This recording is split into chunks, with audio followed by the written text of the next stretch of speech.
Welcome to Lesson 3 of our course on Philippine indigenous communities. This time we will deal with the laws related to IPs or the indigenous peoples. And in particular, we will examine IPRA legislation and bundles of IP rights. At the end of this lesson, students should be able to, one, analyze the key provisions of the Indigenous Peoples' Rights Act or IPRA legislation, including its historical context and its role in protecting the rights of indigenous peoples. Second, identify and explain the different categories within the bundles of IP rights framework as they pertain to indigenous peoples. So this could include aspects like cultural heritage, traditional knowledge, and intellectual property. So let's deal with the definition and objectives of the IPRA of 1997. The Indigenous Peoples' Rights Act or IPRA of 1997, that is Republic Act 8371, is the landmark legislation in the Philippines that recognizes and promotes the rights of indigenous cultural communities, what we call as ICCs, and indigenous peoples. IPRA establishes the National Commission on Indigenous Peoples, or NCIP, as the primary agency for implementing the law. The law also provides legal mechanisms for ancestral domain claims, self-governance, cultural integrity, and social justice for the indigenous peoples. What is the historical context of this legislation? Prior to IPRA, indigenous peoples lacked clear legal recognition of their ancestral lands and cultural rights. IPRA, no doubt, is inspired by global human rights movements and the adoption of the UN DRIP or the United Nations Declaration on the Rights of the Indigenous Peoples in 2007. IPRA was an early attempt to codify indigenous rights into national law.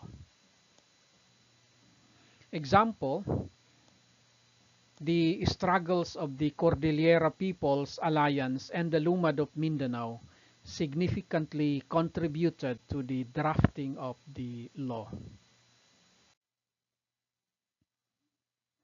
Now, what are the key provisions of this legislation? One, the right to ancestral domains and lands. Here, there is the recognition of indigenous land ownership based on customs and traditions. Second is the right to self-governance and empowerment. Now, indigenous communities have autonomy in decision-making processes. Another key provision is about social justice and human rights. Now, indigenous peoples must have equal access to justice, education, and health care. And of course, cultural integrity. That is protection of indigenous knowledge systems and practices, or what we call as IKSPs, including cultural heritage and traditions. Now, what are the bundles of indigenous people's rights? First, we have the rights to ancestral domain and lands. It has to do with the area. So this has something to do with the recognition of the indigenous concept of collective ownership rather than individual titles.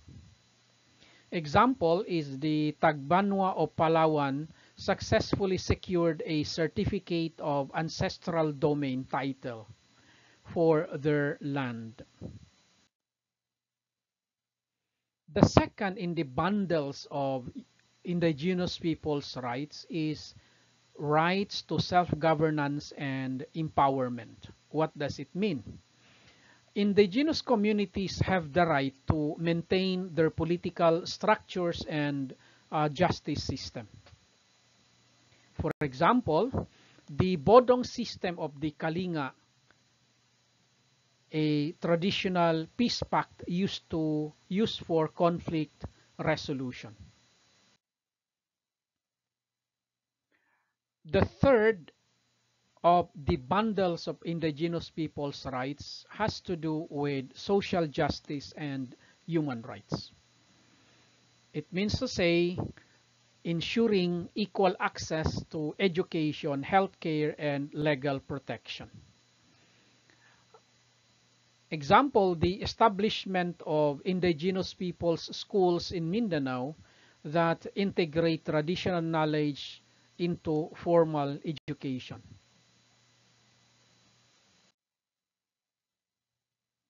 Number 4 of these bundles of indigenous people's rights is rights to cultural integrity.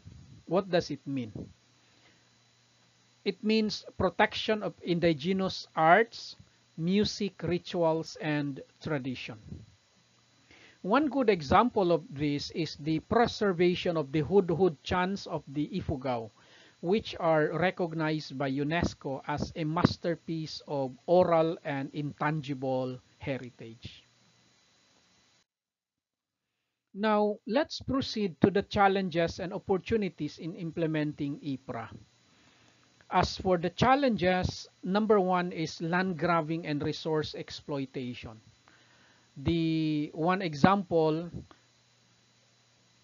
or to point something, the illegal logging, mining, and development projects that threaten ancestral domains. Number 2 challenge is weak law enforcement. Usually, there are limited NCIP resources, and these limited resources obviously hinder the full implementation of IPRA. Another challenge in implementing IPRA is conflicts with local governments. There are always overlapping claims and jurisdictional disputes arise, whether it has to do with land and related items.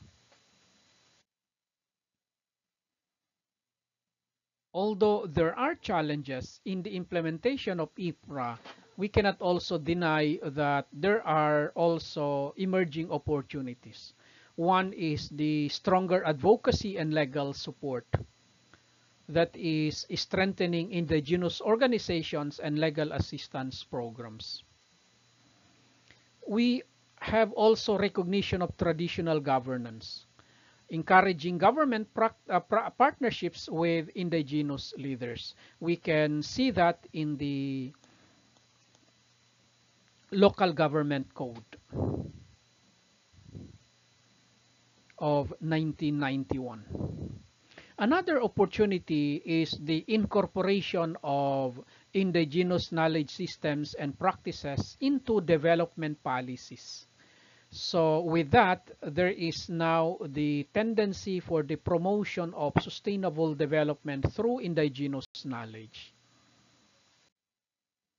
So in conclusion, let us emphasize the points that the Indigenous Peoples' Rights Act, that is Republic Act 8371, marks a historic commitment to the recognition, protection, and promotion of indigenous people's rights in the Philippines.